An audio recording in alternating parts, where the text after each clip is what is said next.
who will be with us this afternoon. The title of the panel is fairly daunting. It matters what you say, and especially in God Talk, spiritual and theological strategies for keeping strong and resilient in the face of labels, attitudes, and stereotypes.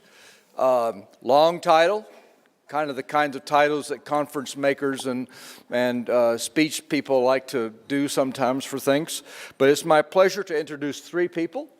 Don Pollard, here to my immediate left. Reverend Don Pollard is a former pastor of a non-denominational church, now United Methodist, lives here in the Atlanta area. Chris Glaser. Chris Glaser is an author, blogger, and minister. He does quite a bit of writing in the area of spirituality and sexuality, devotion. He's got a book on a book of devotions centered around Henry Nouwen called Henry's Mantle. So if you look, he's got a card in the next room. So if you want to pick up something about Chris Glaser, who's in the middle, he is there. And at the end is Miyah and Sundermeyer.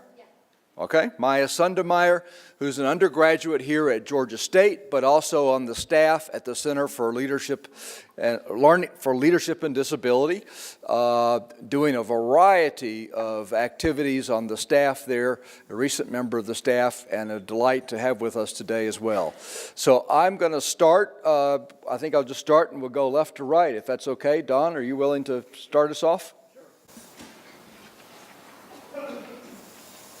I think so.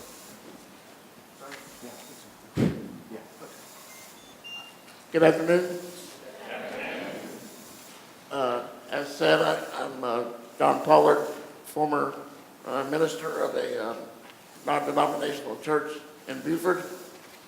Now I'm beginning a new path as a Methodist and enjoying my journey there. It's a pleasure to be here, and just wanted to talk to you about a couple of things that are near and dear to me regarding ministry, and one of those is the healing aspect of ministry, and the other is focused on pastor-to-pastor relationships. Just to give you a little bit about me, a little bit of background. I sustained my injury at 18 months old by a car accident. So this is pretty much all I've ever known. I moved to Atlanta at an early age and had a fairly normal, whatever you want to call it, normal childhood.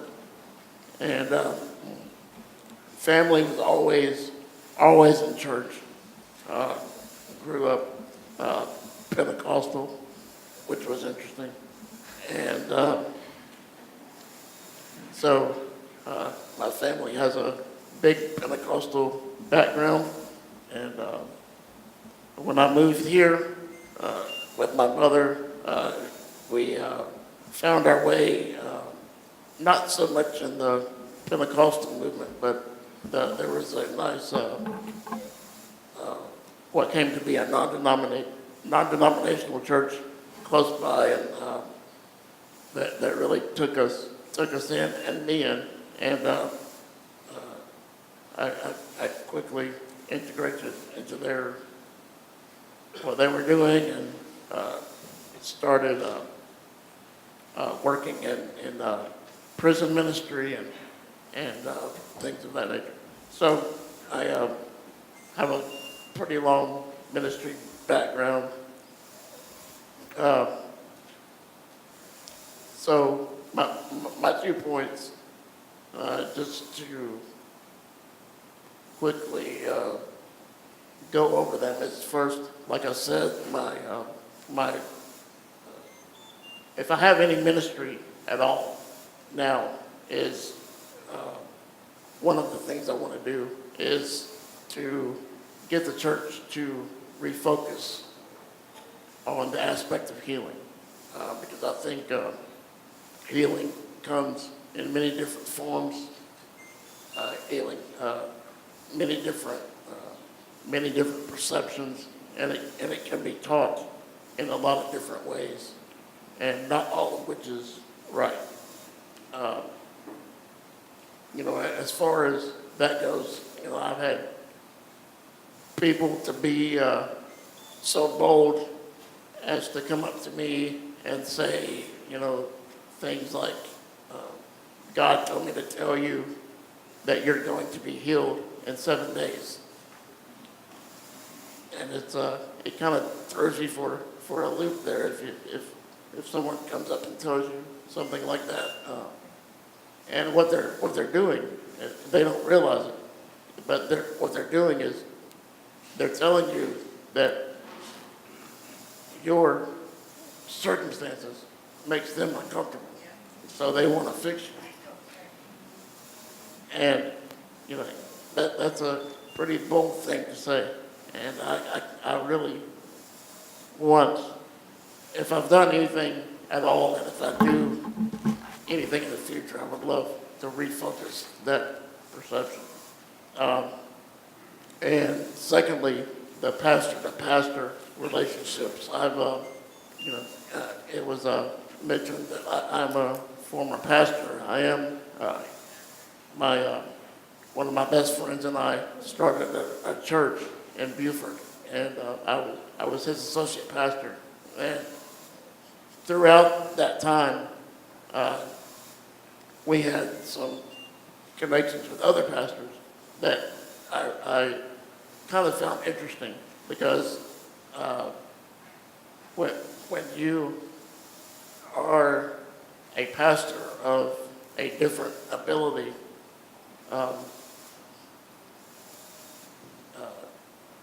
and the pastors that you meet come from very rigid faith backgrounds. If their past says that whoever is in a wheelchair or has some kind of inability that makes them uncomfortable, they can't be a pastor, because what they believe obviously is not right.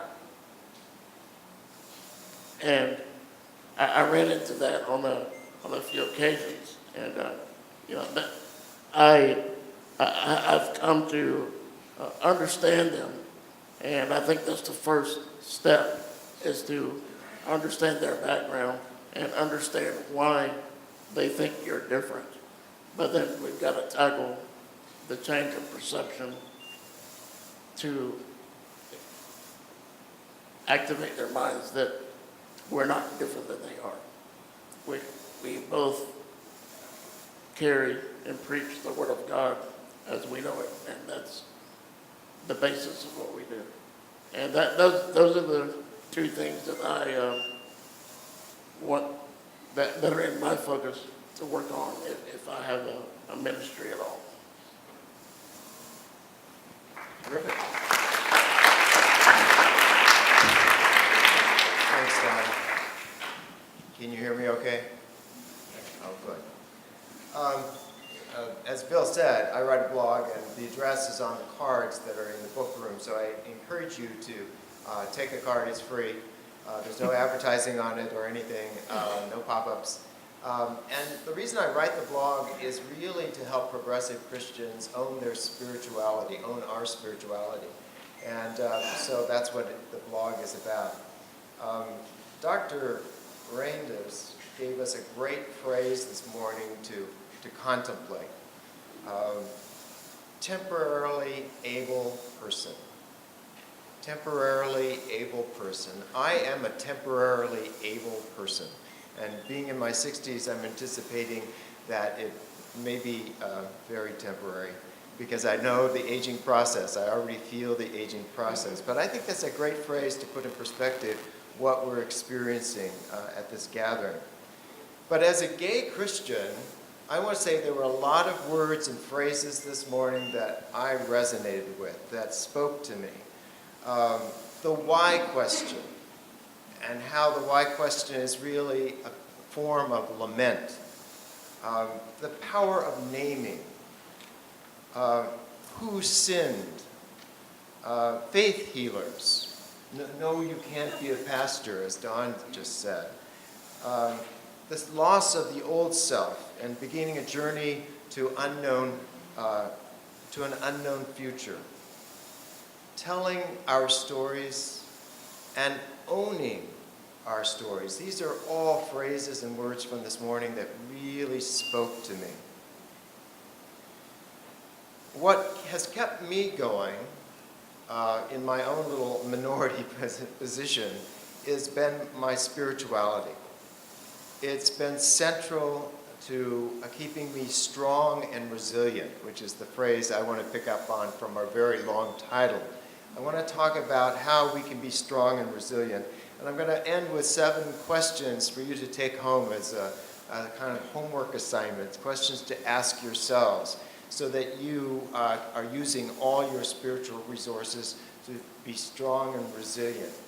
I was a student of and lifelong friend of Henry Nouwen, and he discerned a call to serve the large community in Toronto known as Daybreak, which was at the time 12 households of people who were the core members, the people with disabilities, who with assistance formed families, units, and to foster a mutually enriching life. And that mutuality is very important. As I spoke in the Winter Institute a year or 2 ago, mutuality is really key to understanding how best to help and be helped. And that's the theme of this international community formed by Jean Vanier, who's been referred to earlier. How Henry came to be there is documented in a journal he kept entitled The Road to Daybreak, A Spiritual Journey.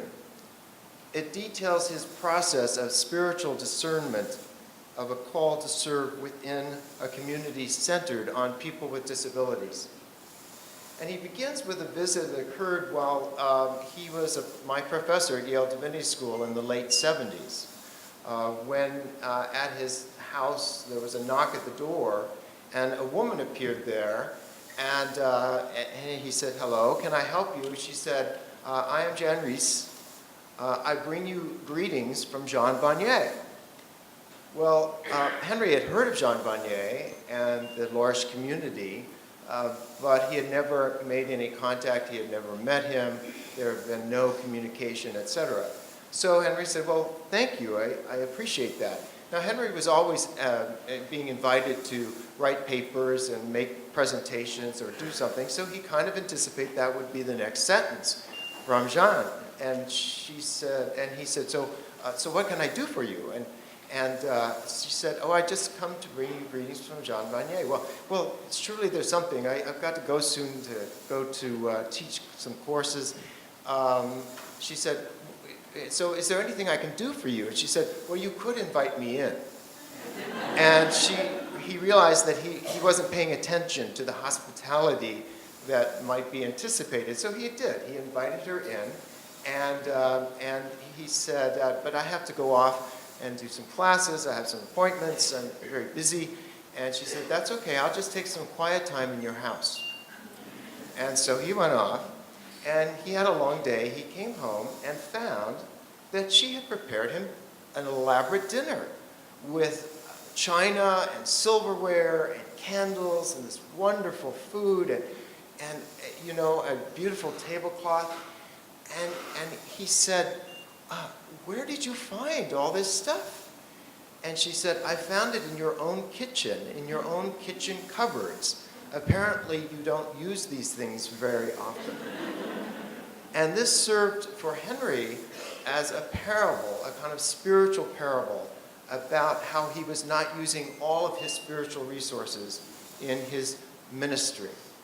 And this began a very long process of discernment that finally brought him to the L'Arche community in Toronto, the final decade of his life, and perhaps the most rewarding experience of ministry he ever had.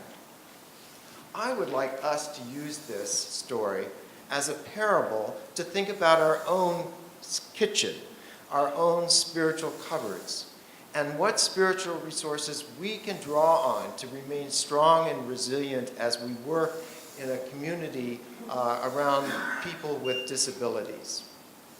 And the first question I would ask you is, and this is for you to take home to consider. You don't have to answer right now. Well, you may have time throughout the week.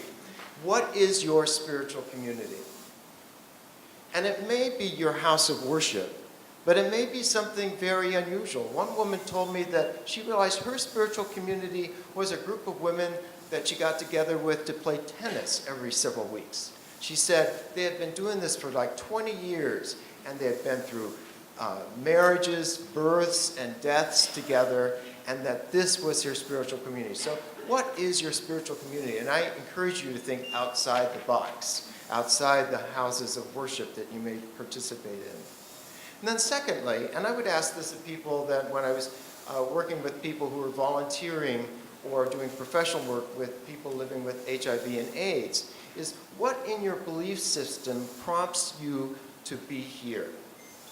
What in your belief system prompts you to be here this week, for example?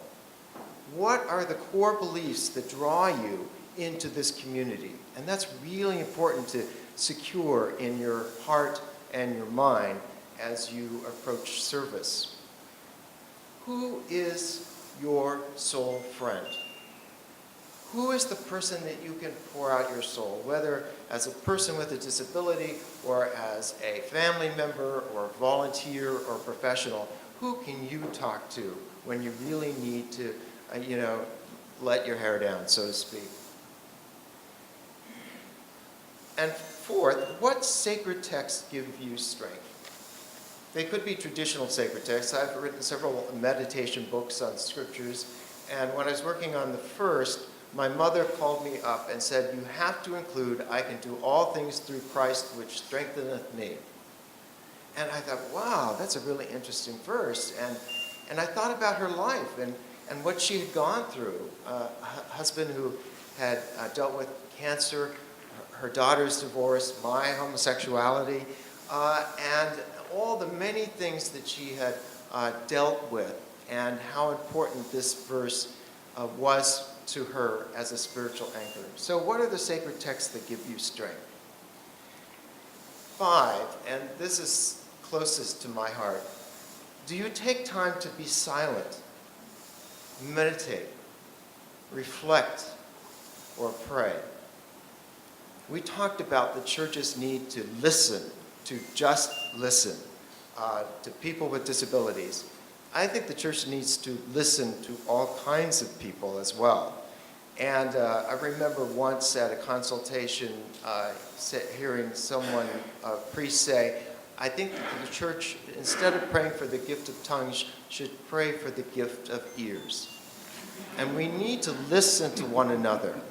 And we need to listen to God. If I didn't have my morning prayer time, where I just sat in what I believe or feel to be God's presence, I couldn't have done what I have done as an activist for inclusion in the Presbyterian Church and the broader church.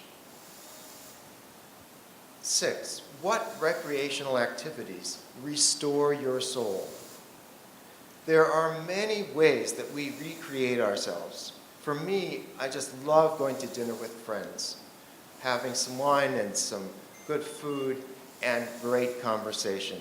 That restores my soul. That brings me out of myself because I work at home alone for most of the time. And then finally, something that only you can answer. What other spiritual gifts do you have in your spiritual cupboards? Things that I haven't even gotten to or suggested by the earlier questions? What things do you have in your spiritual cupboards that you can draw from to do what you are doing, to survive and to thrive?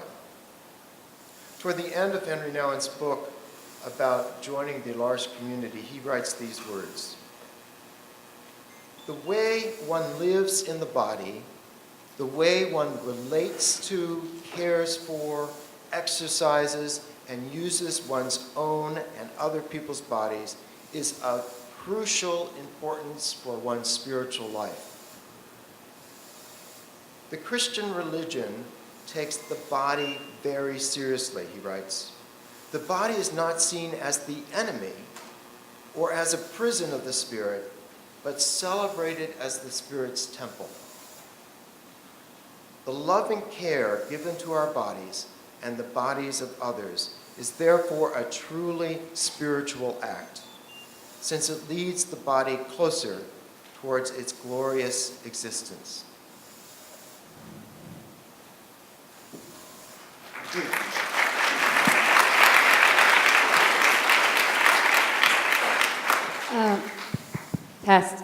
Hi everyone, I'm Miyah Sundermeyer. The first thing I wanted to say was when Pastor Pollard over here said that, they said his name and everybody said, "Hi John." I thought maybe this had to be some sort of a support group or something for Alcoholics Anonymous. But anyway, let me introduce myself. My name is Miyah Sundermeyer. I work for the Center for Leadership and Disability at the Department of Public Health, right here on campus at Georgia State University. And I'm also utilizing a 2-year degree in psychology at, that I earned at Georgia Perimeter College 5 years prior. And I transferred my credits here to Georgia State. But I decided I want to do something with physics because I'm a believer too, and I believe in the Holy Spirit, and he put it on my heart to go into theoretical physics. So I'm doing what he is asking me to do. So anyway, a little bit about myself. I have Asperger's syndrome, which is a form of autism, and you guys know that autism is becoming very, very common around the world. All right. And I understand that we're here today to talk about theology and acceptance and belonging. And I wanted to mention that I have Asperger's, and I've been in various churches. I'm currently a Messianic Jew for Christ, which is really, really interesting because you have the combination of Christianity and Judaism in one.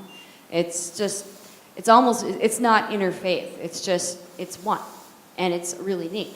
But the reason why I'm here is to point out that, yes, I have a disability, but that's as society puts it out there. I don't like that term disability. It's very negative. I like the term human detouring system. Why, you ask? And that's because I don't like, it's just a very negative term. It's just, it's pitiful. It sounds like, "I have a disability, feel sorry for me, feel sorry for me." I don't like that. I like it better. I like the idea of look at what you can do and what you can't do. So there comes in the idea of human detour system. I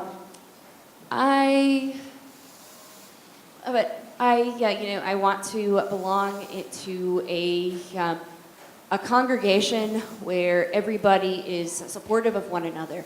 I don't want to be placed into a segregated Torah club for others with human detouring systems because I may act a certain way, or because they think that, oh, she needs to be with other people that she can relate to. We feel sorry for you. No, I don't want that. I want to be included like everybody else. And I want people to be direct with me about the unwritten rules of our society, such as joining a small group or a care group, like a Bible study, where things might be confidential. Confidential in the group, and I end up blurting out something that is wrong. Blurting out something, even though even out of the goodness of my heart, I feel bad for that person, but I'm not supposed to be doing that. No. And I don't want, I want to be told up front, hey, you can join our group, just make sure you please follow these rules. And don't shut me out, don't punish me, don't make me feel bad because I don't get your rules. I'm sorry, I don't operate like that. Yes, I understand that they may be angry with me for what I do, but hey, I want to be accepted like everybody else. And other things about me, I walk, I'm going to use the tightrope theory or the tightrope mentality. In my own life, it's like I walk a tightrope where on one hand, I don't want to tell people that I have autism or a disability, but, on the other hand, I feel it's kind of important. And, in the area where I don't tell someone, sometimes people will get negative vibes about me, and they think that, hey, what's wrong with her? She's doing things on purpose. She's really rude. She's weird. She's crazy. What's up with her? And then on the other hand, it's like if I try to tell them too soon, I get an array of intrusive questions, and they don't even look at me as a person. They look at me as if as if I need these external sources, and instead of actually looking at me as a whole, it's, do you have a social worker? Where are your parents? Or where are your parents? Do you have a social worker? Does anybody help you buy groceries? I know you don't stay by yourself, do you? I don't want to hear that. I want to hear, hey, oh, cool, you got Asperger's syndrome? Cool, I know that's really common. Yeah, my kid's got Asperger's syndrome. I've heard all of these success stories about people like you.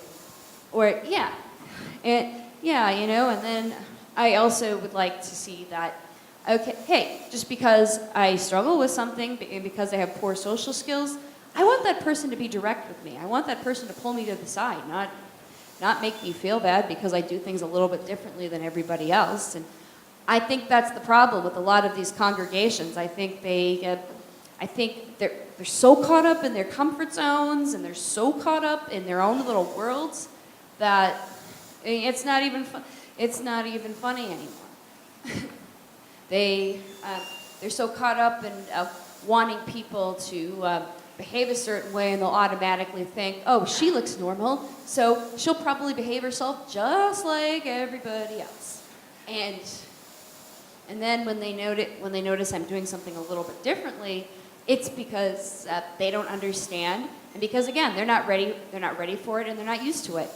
But it's not their fault. They're not doing it out of spite or anything to be mean. I think it's the way their brains have been trained from society since the day that they were born to think that, certain people can fit into these little norms. And if they don't fit into the norms, you're a target group. And I agree. As somebody who attends a congregation and has attended several congregations and has wanted to belong, wanting to be with other people, I really think we need to change that mentality because it's getting old.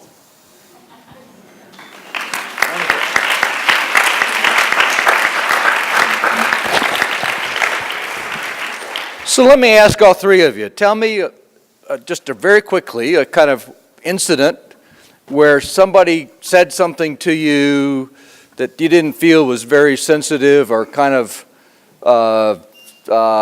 just kind of way off base, and how you responded in a way that you felt good about. Well, I remember when, there was one congregation that I was attending before I joined the Messianic movement, and I used to be so frustrated about finding a special someone because I'm 33 years old and I've never had a chance to have a boyfriend, and this was, maybe 4 years ago? And I was riding in their car, and I was saying, hey, I'd really like to have that special someone. And they were willing to pick me up and take me to and from the congregation. And I said, hey, I want a boyfriend. And they immediately said, hey, there's this other individual in the congregation that also has a disability. And I said, yeah, well, I'm not interested in him. And then they just kept trying to force me on him. And I said, and they just kept yapping. And being who I am, and I responded in the most inappropriate way, and I said, ew, he's ugly. And they said, well, he's a nice guy. And I said, well, I know he goes to Georgia State. See, you have something in common already. And I was so embarrassed by that I decided to try somewhere new, because I thought that was a pretty mean thing to respond to on their behalf. And it was just incredibly segregatory and discriminatory. Okay. Well, I guess the question, one of the most interesting questions I never got to try to respond to, so I can do so now. And that is actually at a church I spoke at in New Jersey. They took written questions so that people wouldn't make speeches or say anything out of line. And afterwards, I was shown a couple of questions. I won't tell you the second one I was shown, but the first one was, has he tried exorcism? And so that was a pretty, you might think, rude question, but perhaps that person actually believed that somehow being homosexual was demonic. But I think that a lot of people have experienced that. The first person with a disability that was elected moderator of the Presbyterian Church, Howard Rice, was constantly being offered opportunities to be prayed over and delivered from his demonic spirits because he had MS and was confined to a wheelchair. And these were Presbyterians who were not necessarily, good at faith healing, but they wanted to pray over him and exorcise him. And I think that many of you have talked about this, both in the context of today, but also in small groups and at the Winter Institute. So I know that is really a rude kind of question, but it really comes from a place where just people don't get it. Oh, what I like to say is that, the other question is, could you be healed? And what I like to say is I was healed of my own homophobia. And so that's what God removed from me, was my fear of my same-sex attraction.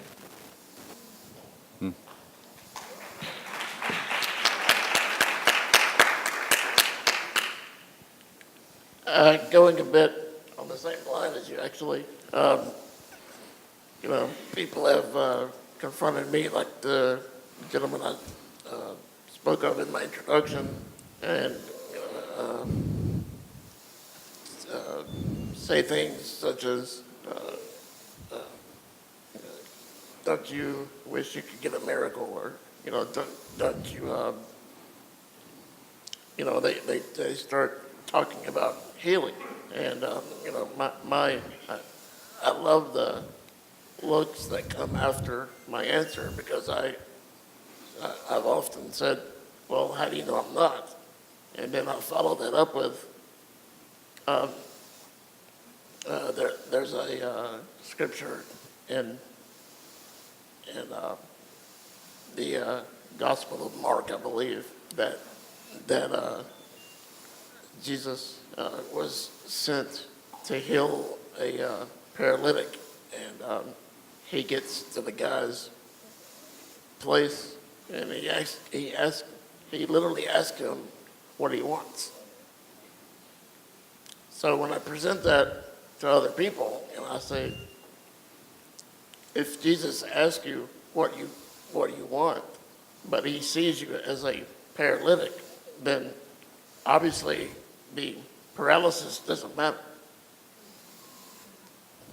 And I really love the blank stares I get. What did you say the first part of your response was usually, Don? Besides the story from Mark?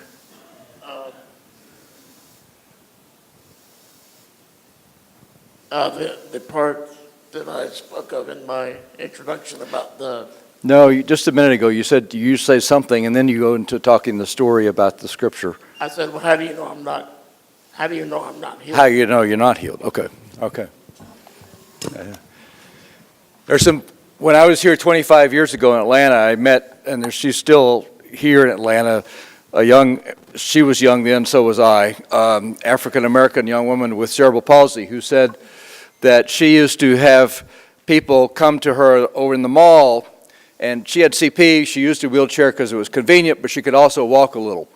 And she said that when these nice, kind, white-haired white ladies would want to come over and pray over me, I would usually say, no, thank you, I'm just perfectly fine. But I'm really tempted, Bill, to sometime let somebody do that, and then I'll go walk to the Gap store.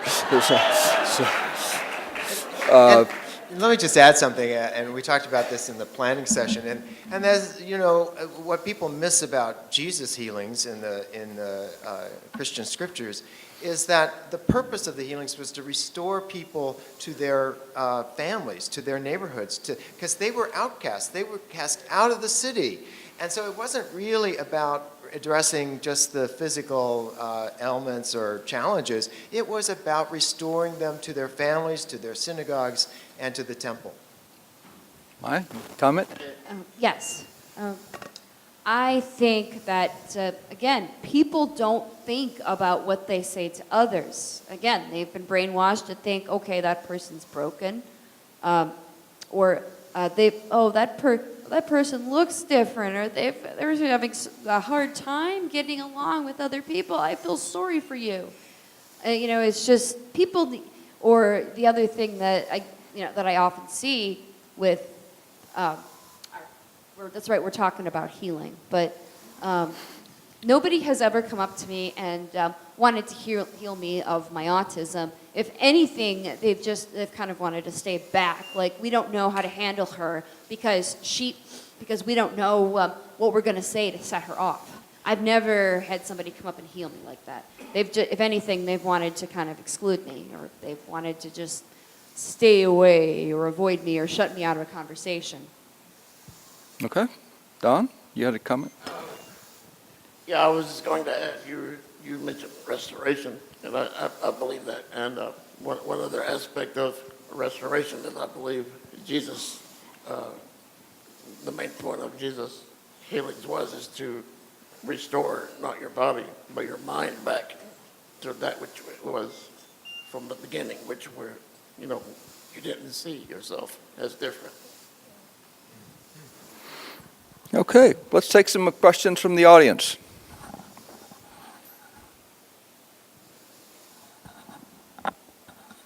Anybody? One over there.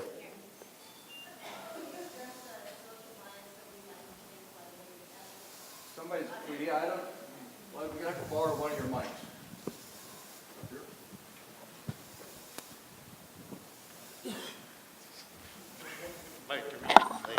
Play this role.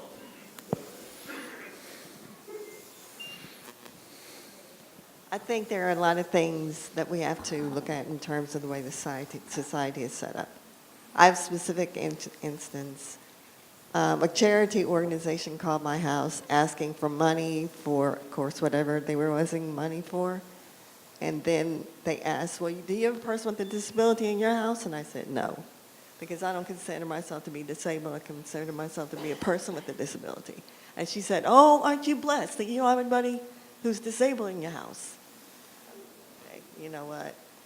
If I had thought myself that way, that's just a bias. That's just, like you were talking about, something that we see. It's horrible in America, in the world. Another instance I went to vote. I went with someone else, and when I went to vote, the proctor was there. I looked at him in the eye when I walked in. I said, hello. And then he turned to the person I was with and asked, is she here to vote? And I looked at him when I walked in. And what I did was, one of the things that we have to do is self-advocacy. I pulled him aside and I said, let me tell you something. When somebody walks in and they see you, they look at you in the eye and they say hello, look them back in the eye. And treat them accordingly, like they're actually a person, they actually spoke with you. And then I went back to vote another time. It was the same proctor, and he said to me, I learned a lot from you. I have, made sure that I treated people accordingly like everybody else that walks in here, even though they may have a difference in the way they do things. Question over here. Kristen.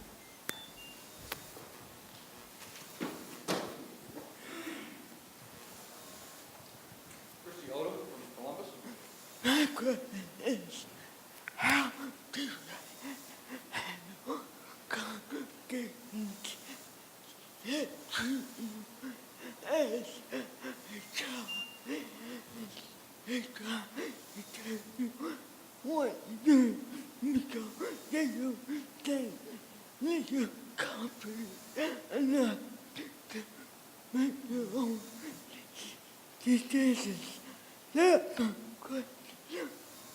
Comment is, I always had someone in a faith community come up to me and say, can you catch that? I wanted to, yup, Can you get what? can you catch that? Oh, can you catch what you have? Yeah.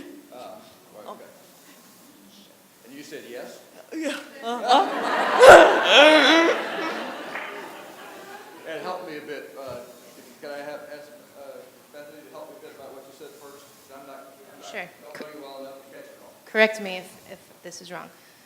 The question was, how do you handle it in a congregation when they treat you as a child who can't make your own decisions? Is that? And they try to tell you what to do. Okay. Well, that's a really, really interesting question.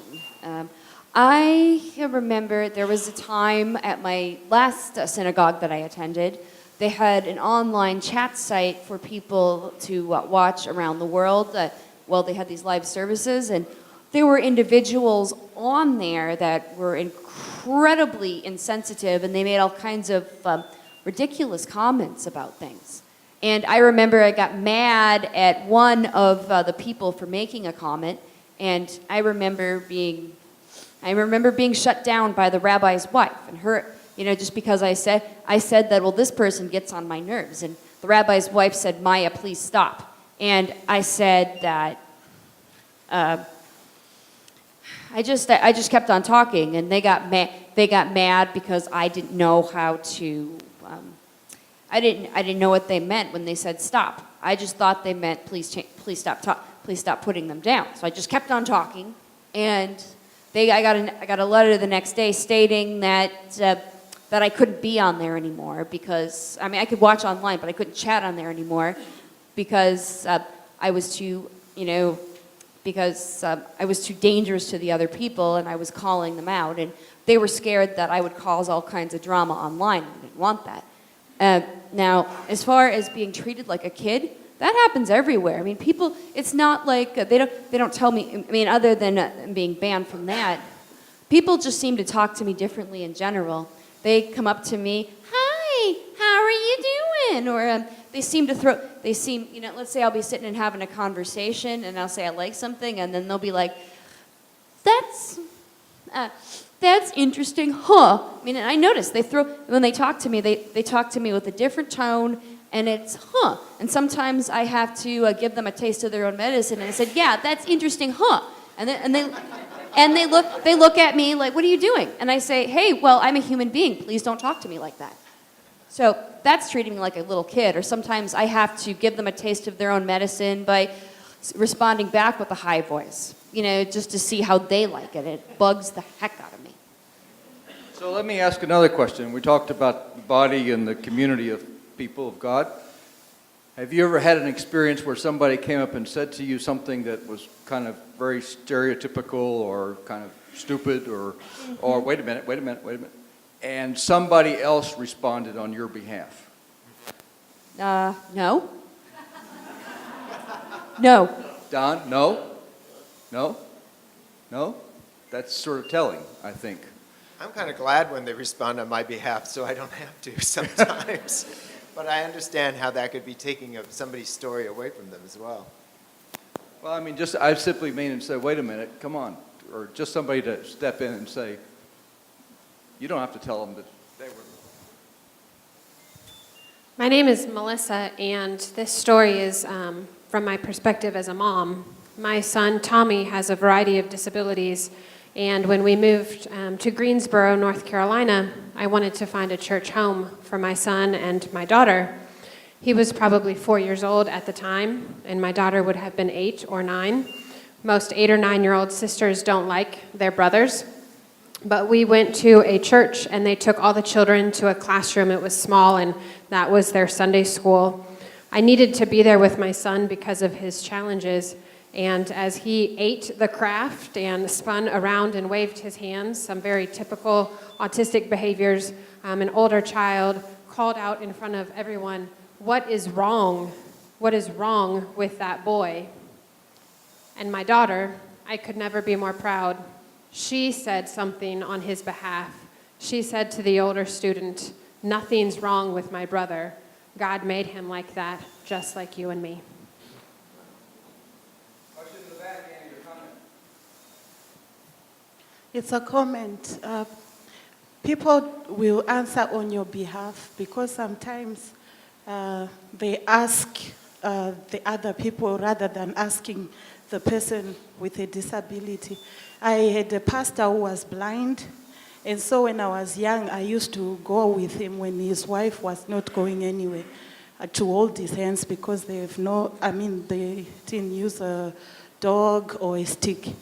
And so when you get to certain places, they would ask you questions like, "Does he eat fish?" And then he will be sitting right beside me, and they ask me if he eats fish or not. And sometimes I would just say, "Ask him. He's got ears, he's not deaf." Because he wasn't deaf, he was just blind. And he knows if he likes fish or he doesn't. But I got married, and I have a son with cerebral palsy. But he is 15. He will be turning 15 this year. But according to the scale, they said that he's got intelligence of a 3-year-old in his language area and 7-year-old in his maths. But he's 15. And sometimes that means I have to speak for him and be his voice in certain places, especially because he doesn't understand certain concepts. When he started walking, people would get out of their houses, sit on verandas and laugh at him and call him names. He would hear the sounds, but he didn't understand the meaning. And so you would think they are playing with him and start laughing. And that's when they would say he's crazy. Now he's 15. When people make signs like these ones, he understands it means he's crazy. And so he can come to me and say, "So and so has been saying that I'm crazy."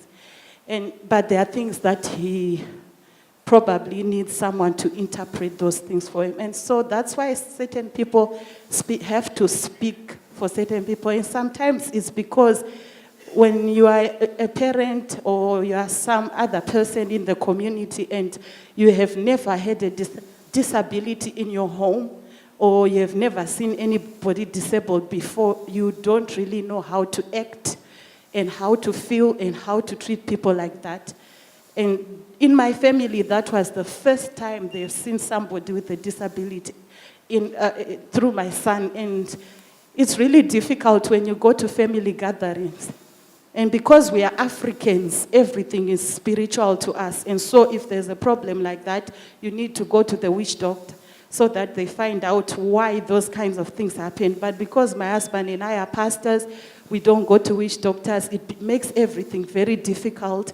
And also because he heads Ministry of Development, you have other pastors coming to us and telling us to lift our faith, and sometimes telling us to give them the boy so that they can pray for him. And he's been prayed for by all the pastors that I know of. Some of them shake his head, some of them shake his body, and all kinds of things happen. And they say a lot of things. But what I'm saying is, even when we are talking about this, we should not really focus on how we feel when people treat us like children. Sometimes it's out of ignorance, and sometimes it's just that some people don't just know how to treat others. And so we can forgive them and focus on ourselves and see how we can move on. One more question, and then we need to move on. Okay, well, let's do quickly. My name is Jessica Mathis. I'm here with Pastor Stacy. And my question is, since we're talking about the issue of healing and how to approach people with disabilities, one of the things that people tend to ignore or not say is that the issue of healing is taught in the doctrine. So if you're gonna change people's mind about the way that healing is seen, how do you reinterpret the doctrine so that people will be able to look at healing as a multifaceted issue? And that's one of the things I think, Don, you said, how to help people look at healing as a multifaceted issue. Yeah, you know, I think one of the main reasons why people gravitate toward healing ministries and things of that nature is because the issues that they're trying to get rid of are things that make them deny their faith or make them afraid of what they're encountering. And I just think that, you know, to lessen that stigma, you know, we have to educate and show that disability is not something to be afraid of, or that disability is not something that should diminish anyone's faith. It's all about a reinterpretation of perception. I'd like to add a comment to that, and it didn't hit me until a little bit later, but nobody again tried to heal me, but two things. My mom, actually, my mom has a mental illness, and then she's also a bit of a religious fanatic. She thought that I was demonically possessed whenever I would get mad at her, whenever I would retaliate. And she said, you demon, come out of her in the name of Jesus. And then that's one part of it. But back to the healing. Now that I think about it, when I first became a believer, I tried to ask the Lord to heal me of my autism because I didn't want to talk to myself anymore. I didn't want to be hyper anymore. I didn't want to be excluded anymore. I just wanted to be normal. I wanted to live on my own. And sometime, maybe a few months later, my aunt said, don't go asking God to heal you from your autism because you may have it for a reason. So you're right. People need to stop getting into this healing thing, and they need to start taking care of their own problems. Maybe they need to be healed in some way or another. Maybe they need to be healed of this discrimination or of these stigmas. And if I heard the questioner right, you were also asking about systemic healing, not just symptoms, healing symptoms. And that's exactly what we need to do. We have to change our doctrines of our houses of worship so that they are inclusive doctrines rather than exclusive doctrines. It could be that these people, again, they don't know how to handle it. They're scared.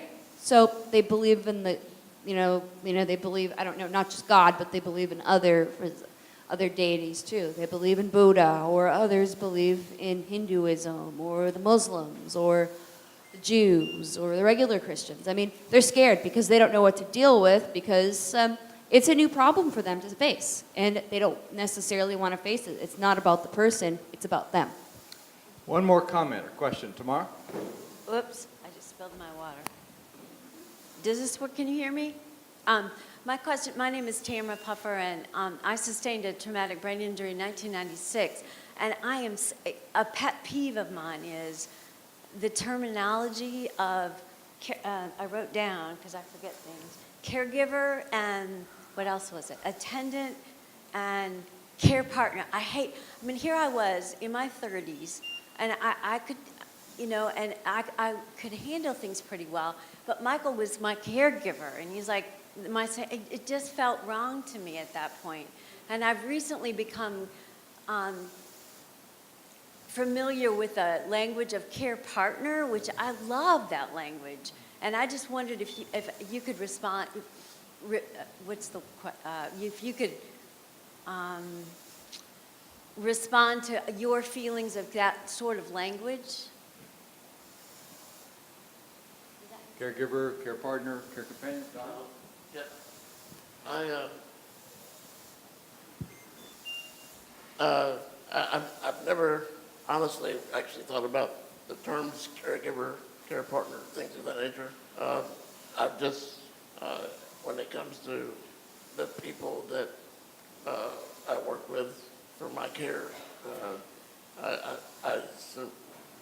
I use the term assistant, and that I think that kind of takes away the pitiful stigma, if you will, and it's just a person that's with you to assist you in things that you have to do. I like assistant as well, and that's what Lars uses. But, you know, I've seen this whole progression in the HIV/AIDS crisis, moving away from caretakers to caregivers, which was considered a step better in terms of language. But I really love the idea of care partners as well. It also suggests something mutual in the relationship. And I think that we have to understand that when we're giving care to a person, we're receiving care in return. This is a great gift to us who offer the care. And so that it is a care partnership. And I like that term. Well, it depends on what your needs are, but I think for the religious institution, I think I like the word advocate. Somebody that can stand up for you if you're going to be discriminated against, or someone thinks they can talk to you any way that they want. Someone that's going to say, hey, listen, I don't think there's anything wrong with this person. She's my friend, and she's a really cool person. Hey, just because they use a wheelchair doesn't mean that they're any different. Hey, she eats food. She uses the bathroom like everybody else. She worships like everybody else. So what's your problem? Yeah. So that's yeah. I like that. Like with that. You know, I don't know which lady it was over here. She was talking about her mother, or her son, and her daughter standing up for her brother. That's an advocate. Now, what other terms? I like mentor, too. Somebody that can help not only mentor you, but mentor other people to make a difference and train them. And part of your role, if I'm not mistaken, is being a mentor as well. Yeah. Yes. We need to close this part of the, help me give a hand to our panelists.